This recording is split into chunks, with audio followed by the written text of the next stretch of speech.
Hi, everybody, and welcome to the Kidney Coach YouTube channel. I am naturopath Fiona and I'm a pleasure to be joined again today by the amazing Rick Cohen. Rick is a functional physician.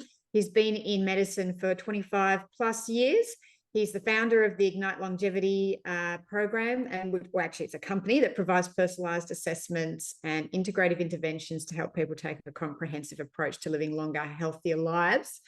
And he's dedicated his career to the treatment and prevention of lifestyle and metabolic related diseases. So his goal with patients is to really help them unlock the key in achieving optimal metabolic health.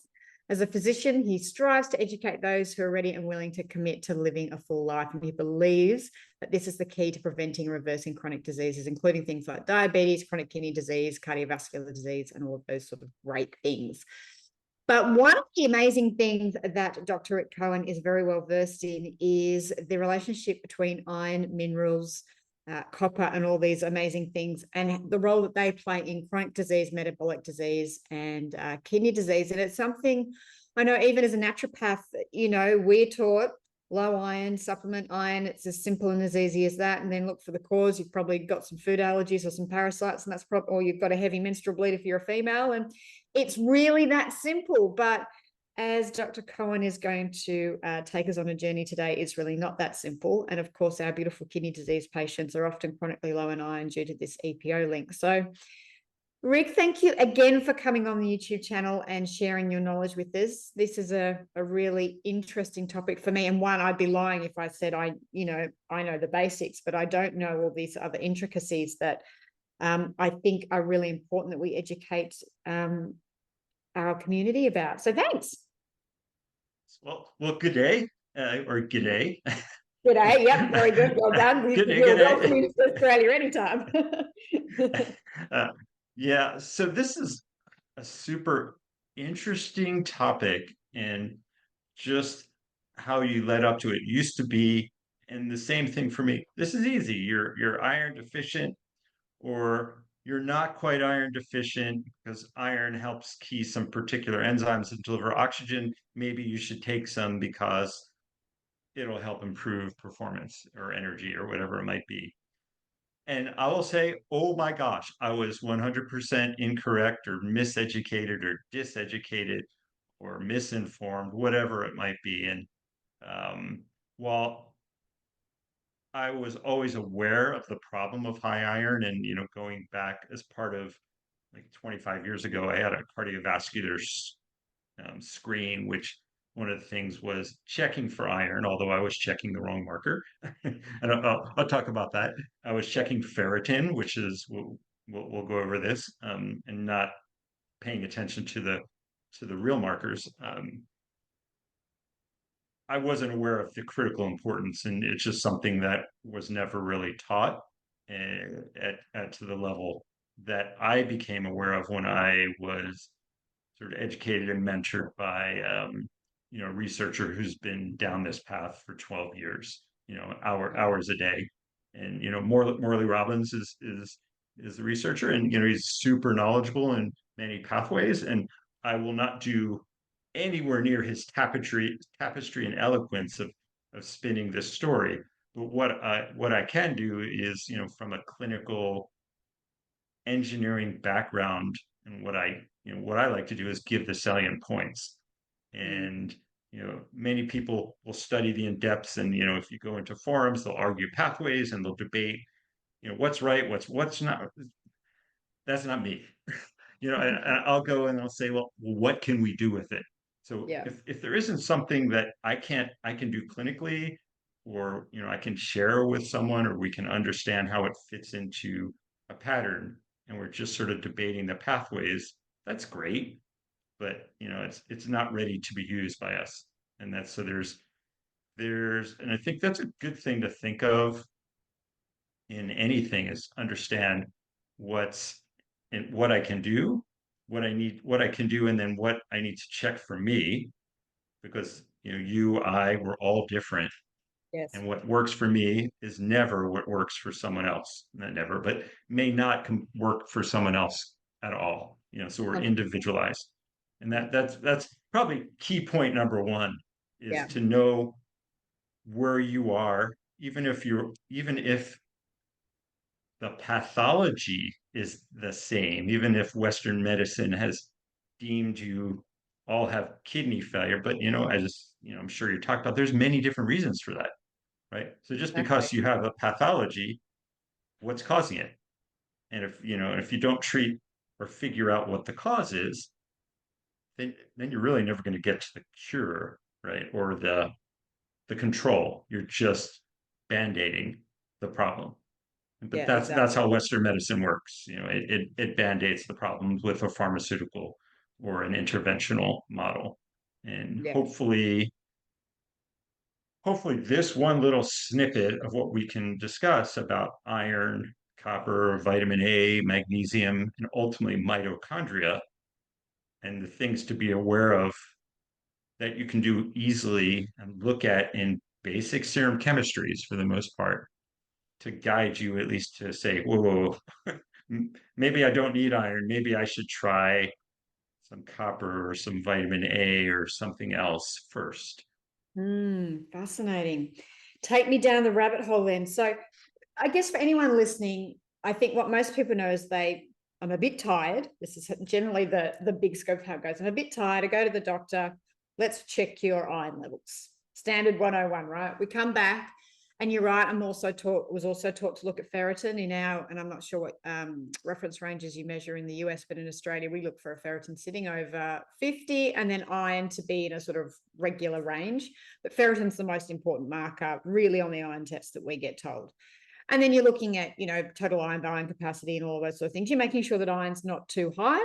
I mean, we do take that into consideration, but if your ferritin's below 50 and your iron's on the low side, bang strike straight away, you need to go on an iron supplement.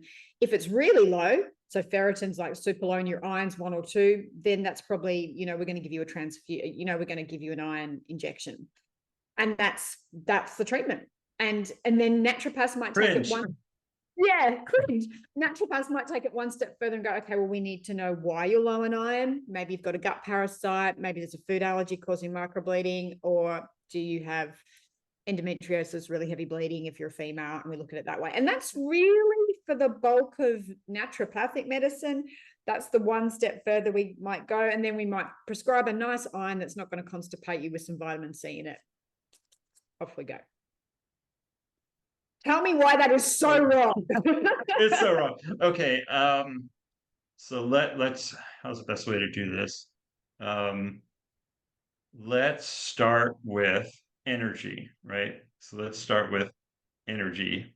And why are we alive, right?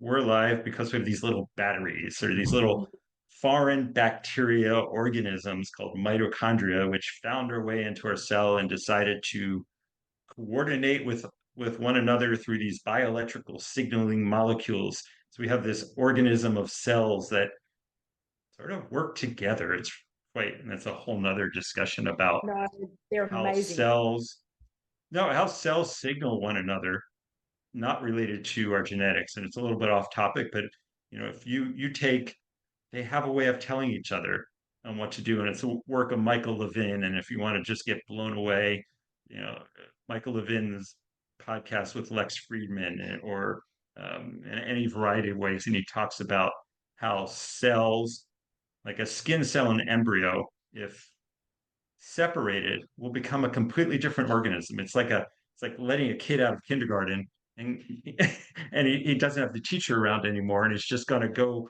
crazy in the store or the candy shop. The cells are controlled through this coordination, which are energized through mitochondria. The more active a organ is, the more mitochondria the cells within those organs have. The brain, the heart, the ovaries, they have tremendous, much higher levels of mitochondria because it needs to produce more energy. Well, just like the little, ever ready battery, bunny, where the battery starts to run out when those mitochondria begin to decay or lose their charge, because they are a little electrical, they're literally electrical batteries. Um, the cells don't operate as well. The body can't clear them out as well. And then the mitochondria are really important for stem cell production. And So, if you begin to lose energy production in the mitochondria, you can't repurpose or expand your stem cells, and those fizzle out, and you're done. So, just to give you a sense, there's some research being done now with actually bioreactors of mitochondria, where you transplant mitochondria, and they find their way into the cells, and you're just sort of reloading your battery of the cells, right? So, really cool, really cool stuff. Um, Topic for another conversation for sure. But mitochondria batteries, energy. So if your energy is low, there's something in the cell or in the mitochondria that is not creating energy. So how do we create energy, right? Well, two things, more than two things, but two major things. What do we need? I put you on the spot. oh, Oh, oh, oh, you're talking to me. What do we need to create yeah. energy? What do we need? Well, I don't, well, in a biochemical point of view or just a In the general? mitochondria. All right. We need oxygen. We need oxygen, right? And we Yeah, need basically carbon. We need, from food, from either fat or glucose yeah, primarily, right? Because it's and that through chemical reactions, there's the Krebs cycle, and then there's the electron transport cycle, and I'm not going to go into that details. There people we should spin that on, but actually that's the process. Now that electron transport chain in the mitochondria, it's just literally it's moving electrons in and out of the mitochondrial membrane, and there's five little um, complexes that actually have colors, and that's how they were first discovered. Um, the fourth and the fifth one are the most important for sort of creating energy, and it's in that fourth one where sort of the magic happens, and that's where iron and copper need to interact.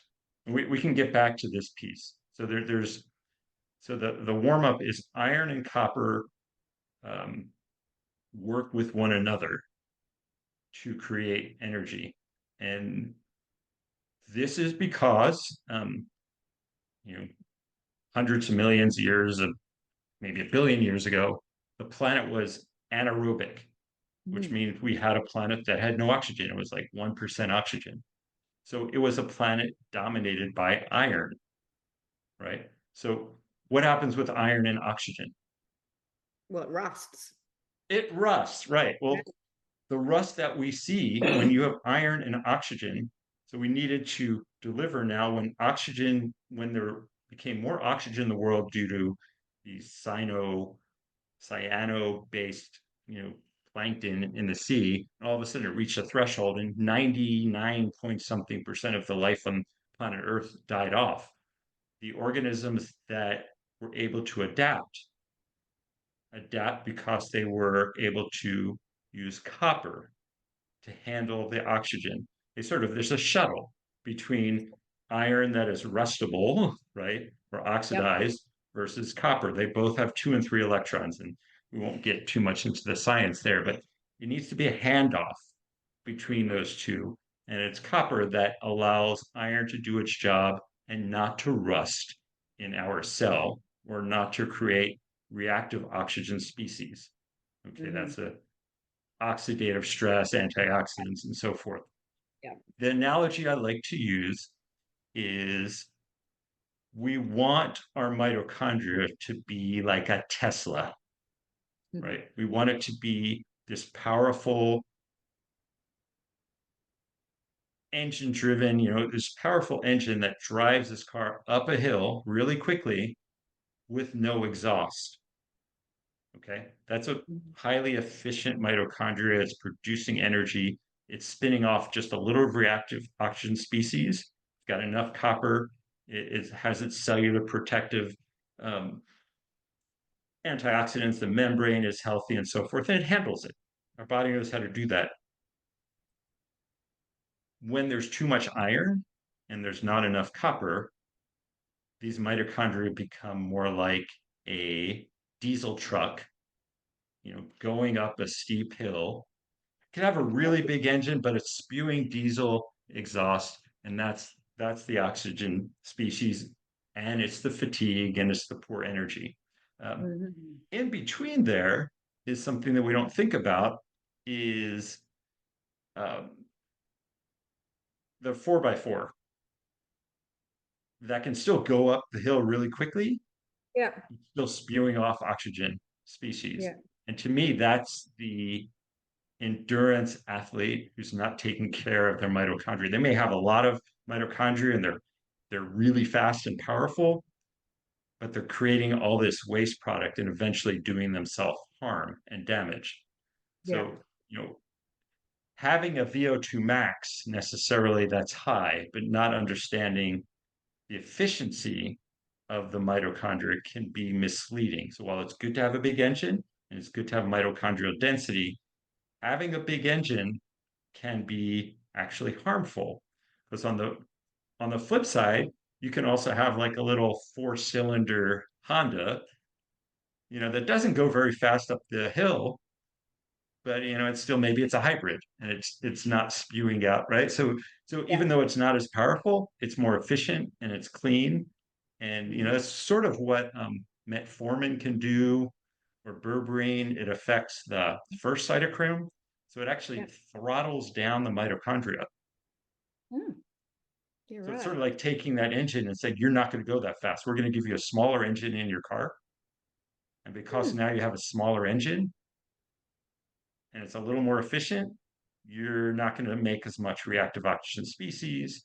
You're not going to cause as much damage to the iron. It doesn't need to process as much energy.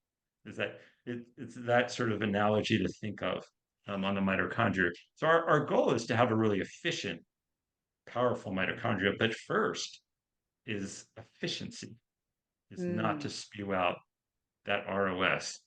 Yeah. That happens, like I said, when we have too much iron and not enough copper to handle that free electron that needs to be spit out, in the process of creating energy.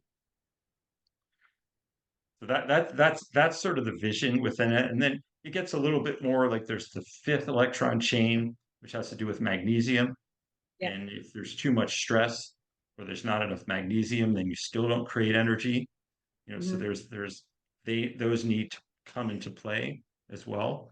And I guess while we're talking about it, that 4-cytochrome, it's copper, but it's really this molecule called ceruloplasmin, Yeah. which Morley talks about it as this big molecule, and it's a transformer. It has many different shapes that it can transform itself in the body. Um, that needs to be loaded with copper to be efficient, right? And in order to load copper, you need vitamin A, natural sources of vitamin A to get that job done. So a lot of times, if you're deficient in vitamin A, you can't load copper into ceruloplasmin, and ceruloplasmin doesn't work. Or vice And versa. In today's world, a lot of the foods are copper deficient yeah.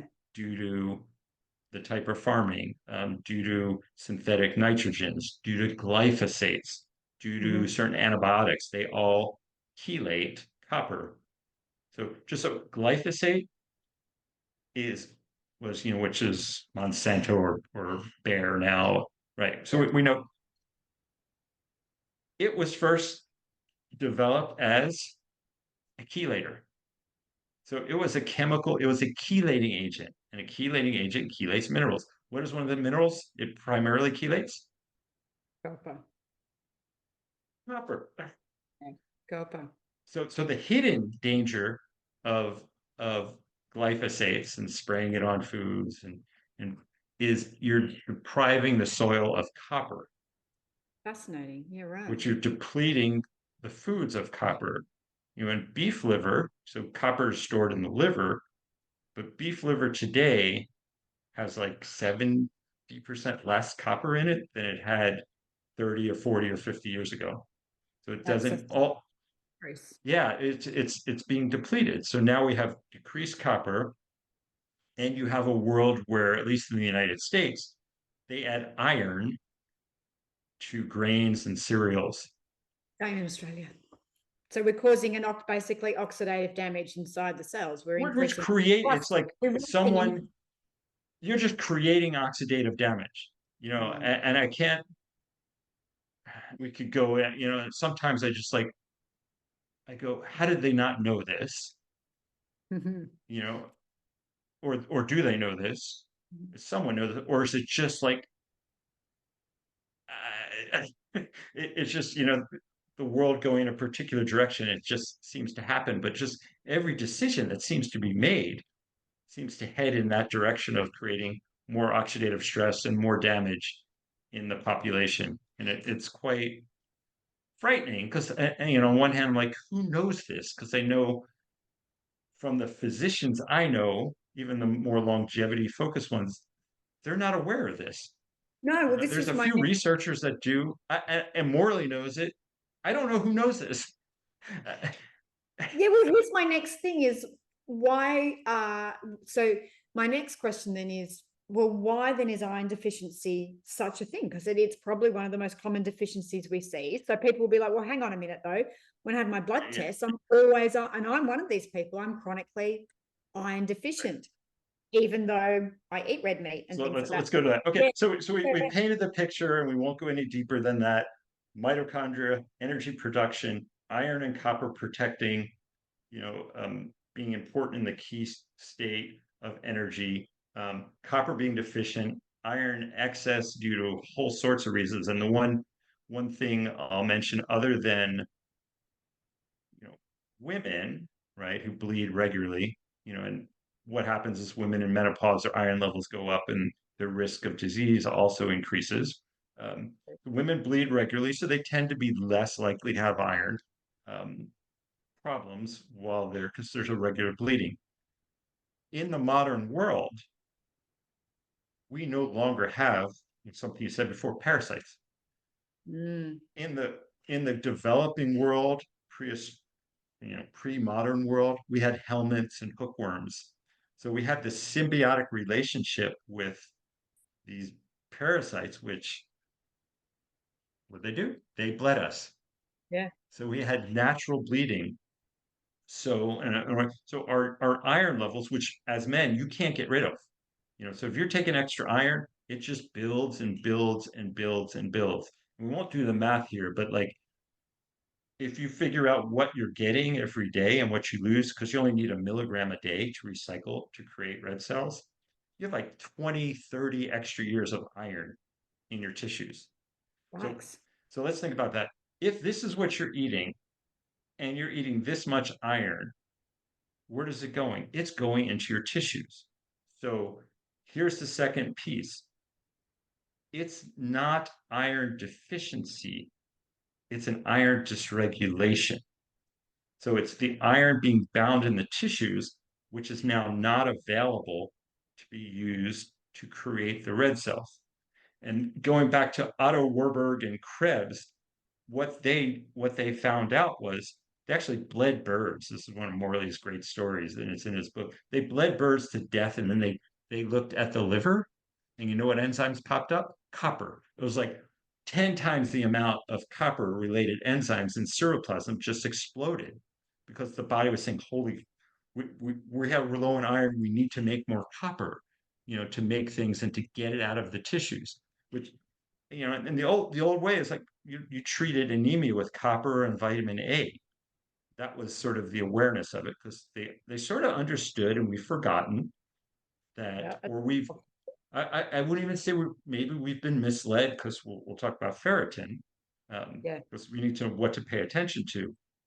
Is iron is bound in the tissues, and you need to get them out of the tissues. So let's talk about what should you look at, and it's so nuanced because iron could be in the liver and it has to do with ferroportin and hepcidin and all these sort of regulatory enzymes that allow input and block input, and the spleen plays a key role as well. The spleen, because that's where red cells are recycled, and iron can get trapped in there. We won't go there. We won't go there. But this is a cycle. So that's the other key point. Iron is cycled. right? Since we only need 1 milligram a day, we just need to recycle it because we're building red cells. The red cells are used, they last 3 to 4 months, they get old, they get destroyed. We need to reprocess them, break them down into bilirubin, heme, and carbon monoxide, actually. And Yeah. then it reprocesses, you make new red cells. Um,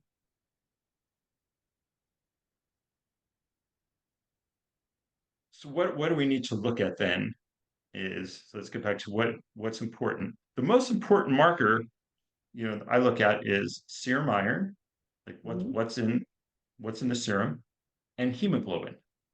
So that was the Yes. old thing to look at, right? Hemoglobin is how much, heme is the way the body's carrying iron for the most part. 70% is in heme. Heme is just a protein with an iron, clustered in the middle.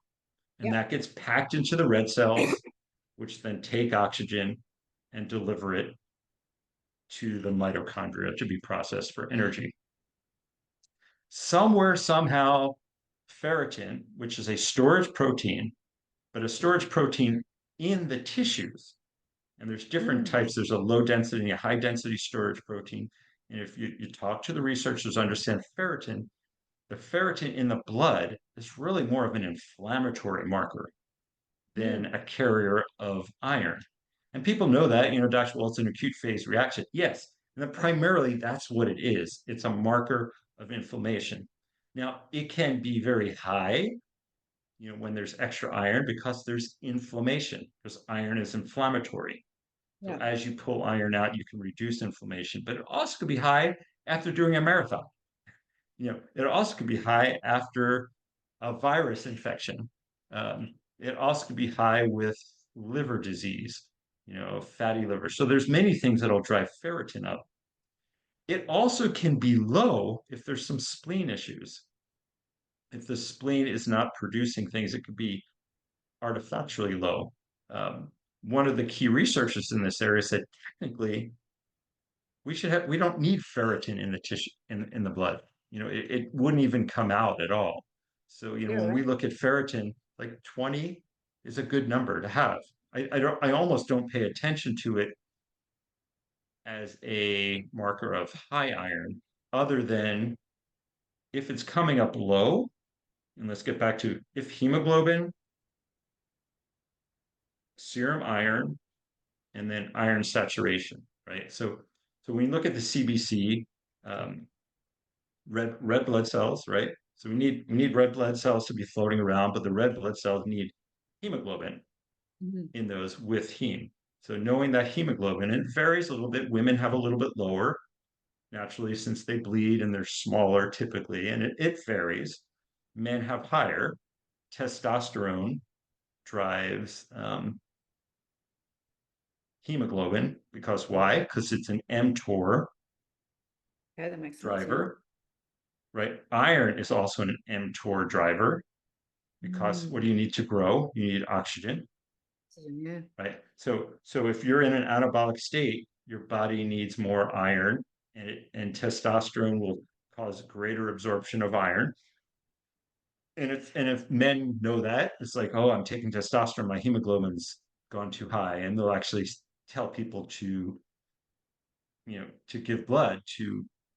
Well, I tell people to give blood most of the time anyway.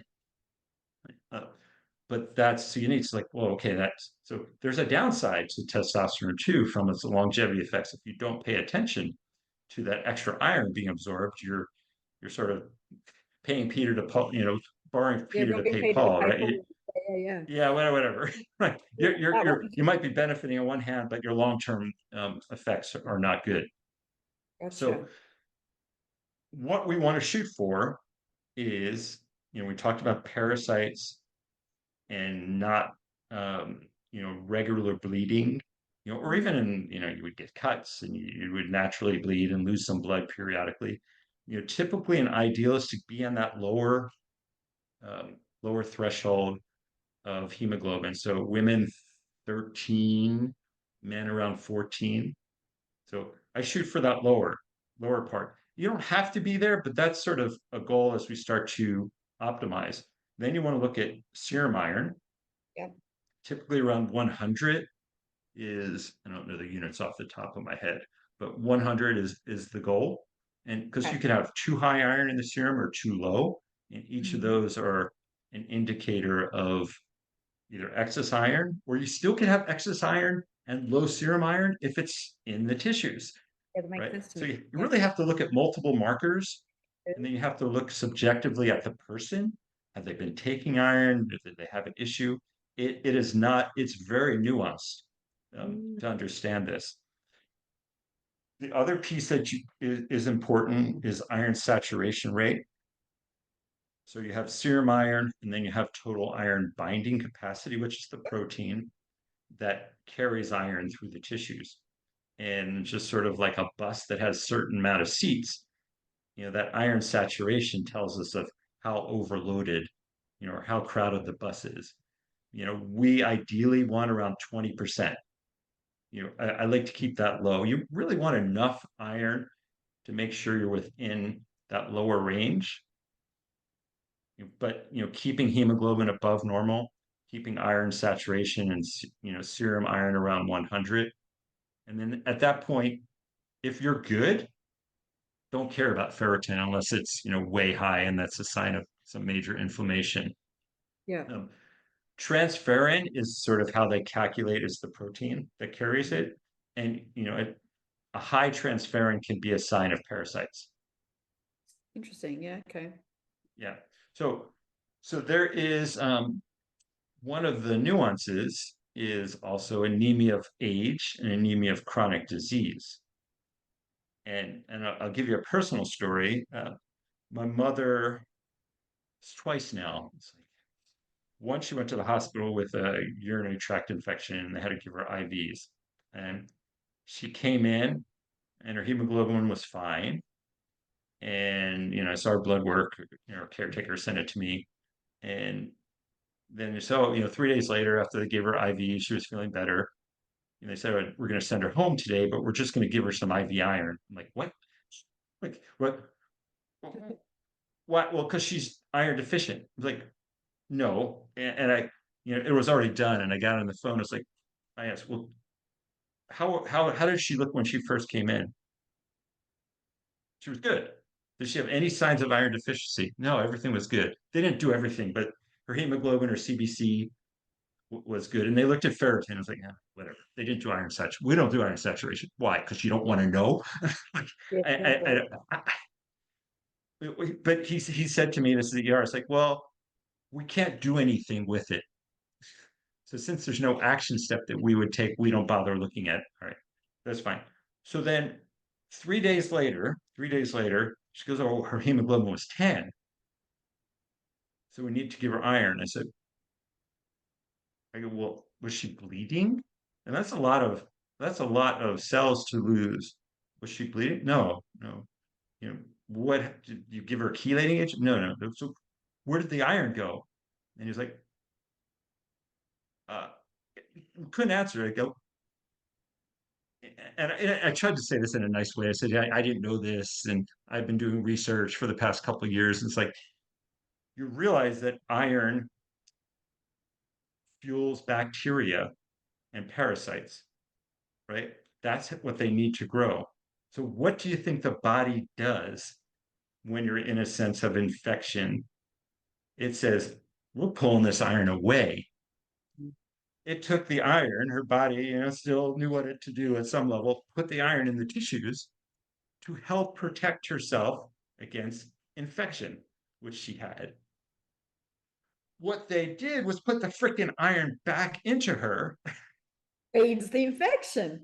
to feed the infection, which she had a problem with. And then they did it again after, and it's like this. So they just non-paying attention with non-thinking about what the body's mechanism is to do with iron and how it can just load the tissues. So we also see it, and I'll give you another. We work with some professional mountain bike cyclists, and they've all been told, "Oh, I'm not riding so well," and they look at their ferritin, and they're all 20 something. Oh, your ferritin's a little low. Take iron. Okay. Well, guess what they notice right away? Their No, no, engine no. gets They too feel strong. better. They feel better Okay, right away, all right? right. Well, it's like taking a hit of caffeine, or so they get this extra iron. Okay. They're delivering some oxygen, but after like a month or two or three, I don't feel good anymore, right? Okay. That's the And then, oxidative stress starting to catch up with well, them. and then we look and their saturation rate is 50%.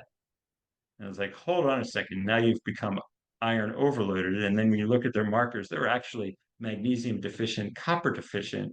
They were stressed out. They weren't handling their adrenals. But someone said, take iron, which is just like this minuscule short-term fix, which made the problem worse. So what Mhm. you'll do is like, let's donate some blood. And we'll actually do that. Like if someone is like, when we'll evaluate them, and I'm not saying everyone does this, but it's like you can go to the Red Cross, in the United States, and they'll take your blood as long as you're good. Like, Yeah. so donate a little bit of blood, right? Because sometimes donating blood gets things moving, Yes, I do that see. process, right? So as you pull blood out, it starts to pull it out of the tissues, and you start to create some regulation. You have to be careful depending on someone's initial state of health. And sometimes you'll just say, pull 200 milliliters. And normally it's at 500 mils. And you'll pull just a little bit just to get things going. And I hear all that, wow, I felt better, right? I feel better now. And you'll Mhm. see like the blood's thicker, it's really dark and it doesn't move very well. And like my wife, who's a cyclist, like after 3 years in menopause, it's like her iron started to build. And it's not like, we ate meat and so forth and really weren't paying over attention to this until recently. And I think she's someone who's had copper deficiencies, her whole life. And so it's just, she was just primed for this to cause. And it's tough for her to give blood. So it coagulates. It's getting better, Yeah, but wow. but every time you give some blood, you start moving that cycle. And it's sort of this bicycle. It's important just to also think it's like, well, you need to remove the blood, but you also need to add that natural vitamin A, from grass fed dairy, butter, beef livers or any livers that are natural A, which is different than palmitate or beta Yeah, carotene. that It was my doesn't, next. Yeah, so it's dry. yeah, that's not part of seroplasm, and your body has to convert them, and it doesn't do it efficiently. So now we have this population which is deficient in not eating dairy or Yeah. eating grass-fed dairy that's deficient in C15, the fatty Yeah. 15 that Yep. from the I take that dolphins back that with. stabilizes the membrane and the Yep. mitochondria, and it's also Take it deficient every in day. vitamin A. Yep. So another piece to this puzzle is sort of, been removed from our natural sources. So um, hemoglobin, iron serum, iron saturation, vitamin A, serum copper, and seroplasm. The seroplasm, they're nice markers to have. Uh, Ideally, we would have they're just going to give us a total amount. It doesn't give us an activity. If for some reason you can't easily get that, there's some labs that'll do that, internationally, but they're just not available, which I don't understand, other Yeah. than we're not supposed to know, right? I don't know because they're doable. It's just no one does them. Yeah. Yeah. I'm not quite clear. So yeah, so if people want to email me, we have this little sort of booklet on the mitochondrial protocol, that sort of can go through some of the basic concepts, and then has a page on, we created this for our athletes and patients, and has a page on some of the markers, and then it has sort of terminology that talks about all the, what's seroplasm, what hemoglobin is, and what glutathione is, and what how each of these play a role in peroxidase and hepcidin. Just so if they wanted to learn a little bit more, just email me. It's, Rick at Pure Pain Performance, and I'd be happy to send that. Give me motivation. I need to finish editing it, so Okay. I'll put in the link maybe below. this will be done by the time you guys, it was pretty good. It, our editor, my wife, said he is the athlete, and we created it for initially the cyclist because she was coaching them, and she's like, no, this is too complicated. So we had to keep dialing it down. So I have to Yeah. keep dialing it down to the key points, so enough so people say this is what I can do, and then enough that they could sort of understand some of the basic terminology and maybe share it with their healthcare provider. Yeah. Well, that's the thing. And so I want to also just divert a little bit to chronic kidney disease, because obviously what happens in CKD is that erythropoietin, EPO levels drop because that's produced by the kidneys. And then, so we see a lot of anemia in chronic kidney disease due to low EPO levels. Now, is this going to extend across to that? Is the anemia that we're seeing in chronic kidney disease due to lower EPO and bone marrow not producing enough red blood cells? Is that true, or is it no? I don't know. I asked Morley that as well, and he sent me some papers on oxygen sensing. There was actually an oxygen mechanism that's sensing the kidneys, actually more than perhaps EPO. So to be honestly, working with later stage kidney issues is something that I don't have a depth of experience to, but do have experience in getting there. So part of that kidney, part of what caused the kidney issue, the diabetes, and the uric acid, mitochondrial imbalances, the reactive is all iron and copper. So I have a hard time, sort of like in the story of my mother, that the body is, that there's not still tons of iron in there. Um, Well, yeah, and it makes sense and because then it's if you my guess is you could get it to move. My guess is to yes, get it to move if you don't wait until it's your hemoglobin's a 6. So at yeah. some point you hit a threshold where the dysregulation is causing such pathology that even if the fix is part of the problem, you still have to fix it, right? No, it totally makes sense. And it's such, and because one of the biggest drivers we say of chronic kidney disease is inflammation and oxidative stress. And of course, it's happening in the small, fine red blood cells in the nephrons inside the kidneys. And you go, well, of course, and I always talk about rusting from the inside out. It's quite a common thing. And so if we are rusting inside the nephrons and things like that from this copper iron imbalance, then, that totally makes sense Yeah, the to word is me. you fix that. Get iron as much as you can out of the tissues, and ways signs that there's excess iron. This inflammation is visceral fat. Signs that there's excess iron is liver fibrosis. That these are signs. You can even in Australia you could do through residence health and ferry scan. In the US, there's clinics too. You can do MRIs that actually look at iron in the liver, and Mm. that's a helpful sense. Like I said, it can miss it, it could be in the spleen, but if you're seeing iron in the liver, you're way overloaded with iron already. And then I default like, and let's stop with all the the nuances. Like, just give blood.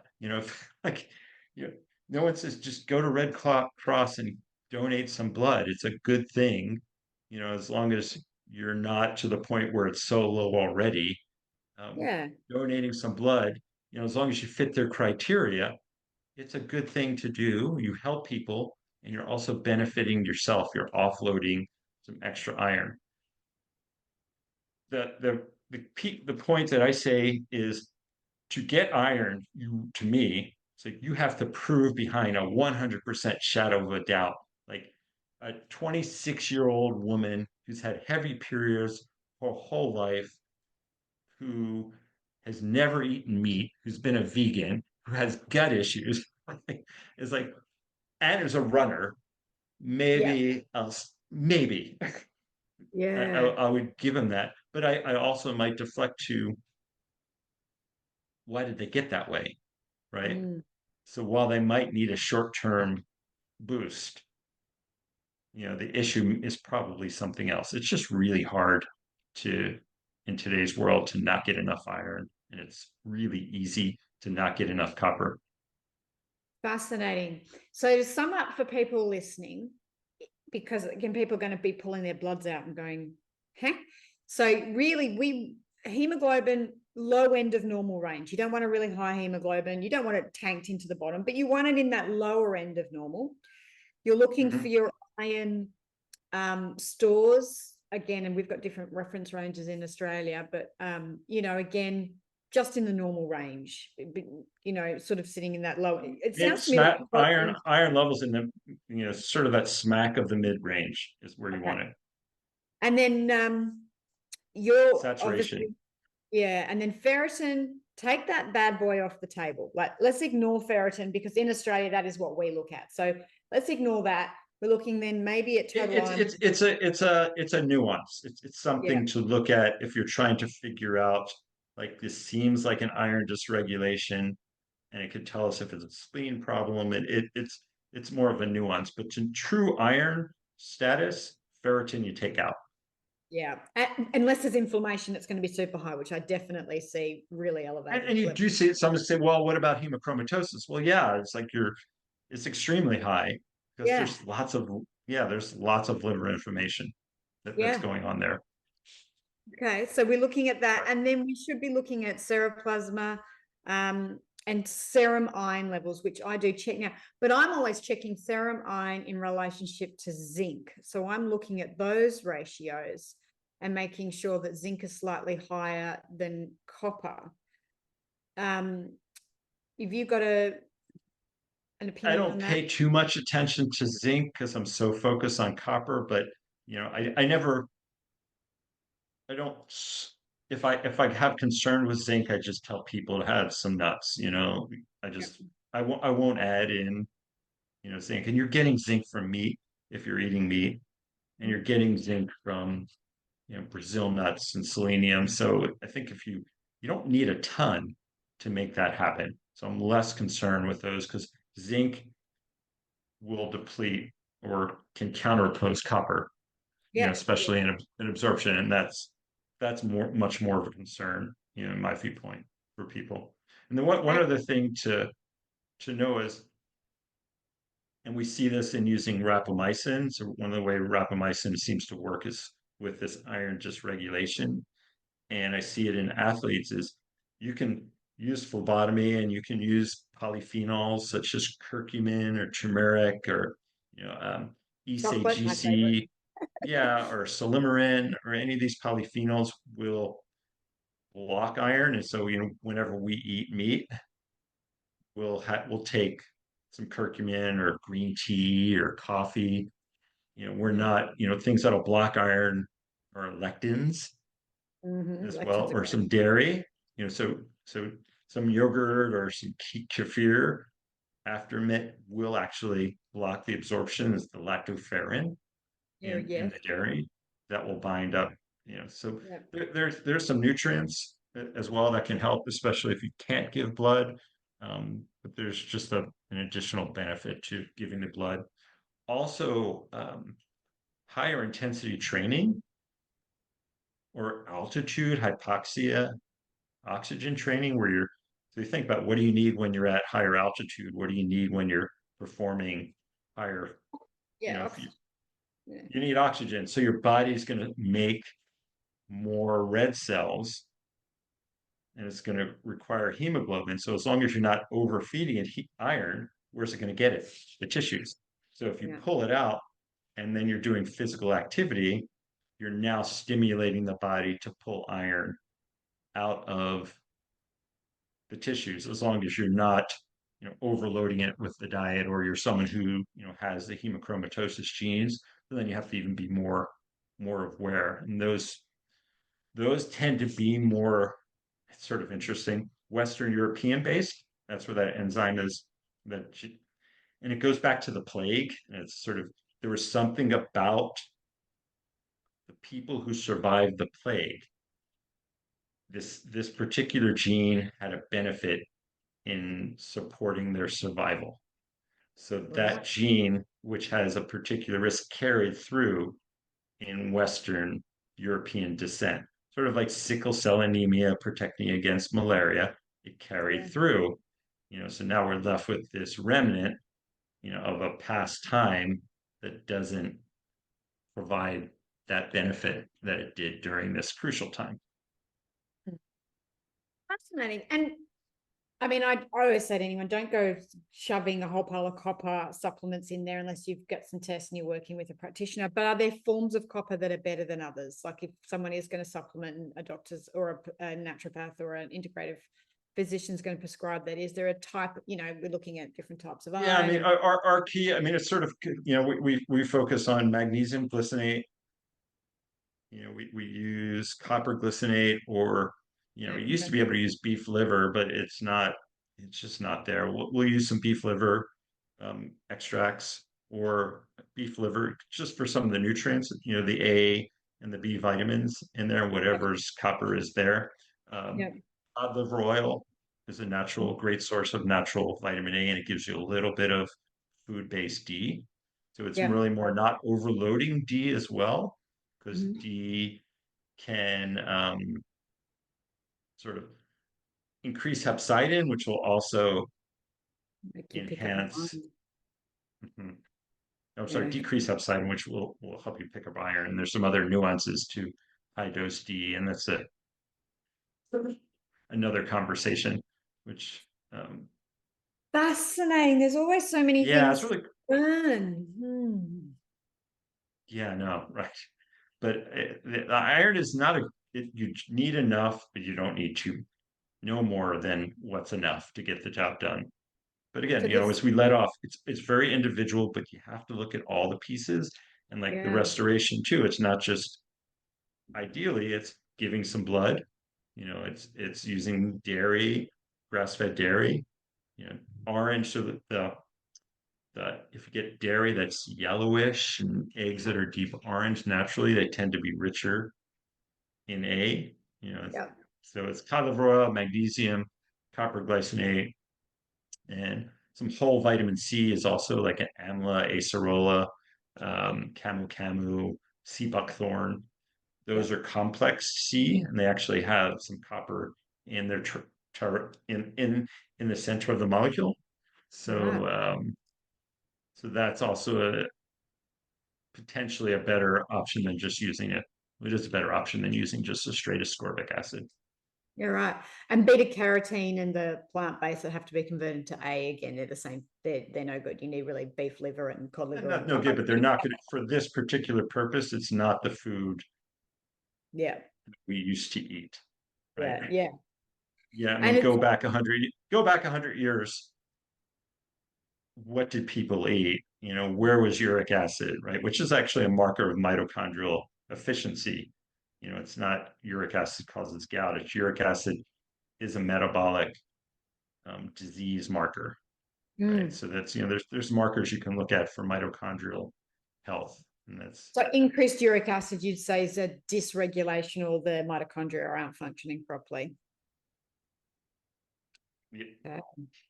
Well, for most, right? There's Yeah. certainly genetic susceptibilities, but when I see healthy metabolic people, the uric acid sits at 3.5. If you go back 100 years, the natural uric acid level was 3.5. You know, and now it's like under 7. You know, no, Mm. people didn't change. The food we eat, the lifestyle we ate changed, and I haven't been able to find hemoglobin markers from 100 years ago, but my suspicion from what we've seen is that it was lower too. So the ranges of hemoglobin have climbed with decreased copper and increased iron. Fascinating. Wow. Well, this has been so fascinating. I mean, it's been on my radar since you and I spoke, and I've obviously heard of Morley Roberts before, and it gets, sometimes people bring up He'll the, get into all the nuances and the pathways, and yeah, yeah, and I'll have to get some him really on. cool stories. Yeah, but this is a much more practical, sort of usable engineering approach that he typically doesn't spend time in. or doesn't Yeah. have, that's not his area of expertise. Yeah.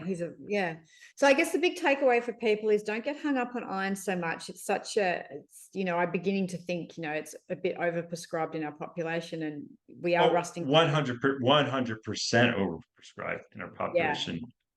Yeah. And Yeah. so really, if you have chronic low iron levels and you take supplementation and it doesn't improve, you need to go and work with an integrative practitioner that's maybe trained under Morley or understands the nuances, that knows to look at some of these other markers. I'll put Dr. Cohen's email address in there if you're interested in his PDF handout to really get a better understanding what those markers mean. You better get typing away and editing. I'll pop that down in the show notes so you can shoot him an email and he can send that information out. And yeah, thank you, because I think this is an area that people really do get hung up on. And as I say, I just know, as being a naturopath, the thing that goes up every day into the naturopathic Facebook pages and stuff is, this person's anemic, we're giving them iron, like it's over and over and over again. So yeah, it's good to take a step back. So, yeah, we can't all be iron deficient. Like, it really cannot be that. So what else is going on? So thank you. So if anyone wants to get in contact with Dr. Cohen, again, I'll put his web address in there, and I'll put his email address in there for everything else. And we will definitely be doing some more podcasts. I need to still get you back on to talk about the GDF 11 peptide, because that is so fascinating as well. So thank you for your time. Yeah. Okay. My pleasure. Is there anything else you wanted to say to sum it all up before I sign off? No, I think just to make sure you check all those markers, to know you're an individual, and to make sure you understand iron dysregulation is the problem for 99.9% of the people, and not iron deficiency. So yes, you may be anemic, but it's not due to the lack of iron in your body. It's due to the lack of bioavailability of that mineral recycling process, or the iron recycling process. And that's an important, well, it may appear the same, but the intervention to actually correct that is completely opposite. Yeah, no, that's like I said, we will have people who look iron deficient give blood, right, to remove, just to get things going, and that can fix it, or start moving things, and people like, oh my gosh, I feel better, right? It's like, because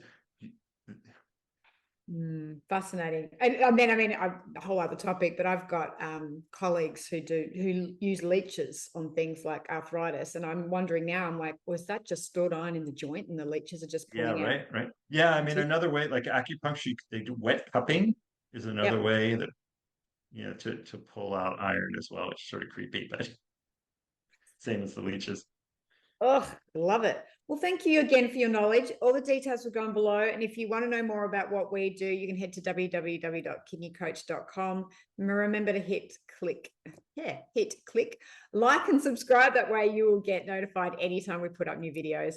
Dr. Cohen, always appreciate your time and your knowledge. I always learn so much just sitting with you, and we will definitely have you back. So I'll nag you for some other podcasts. So it's all good. Thanks, everybody. Bye.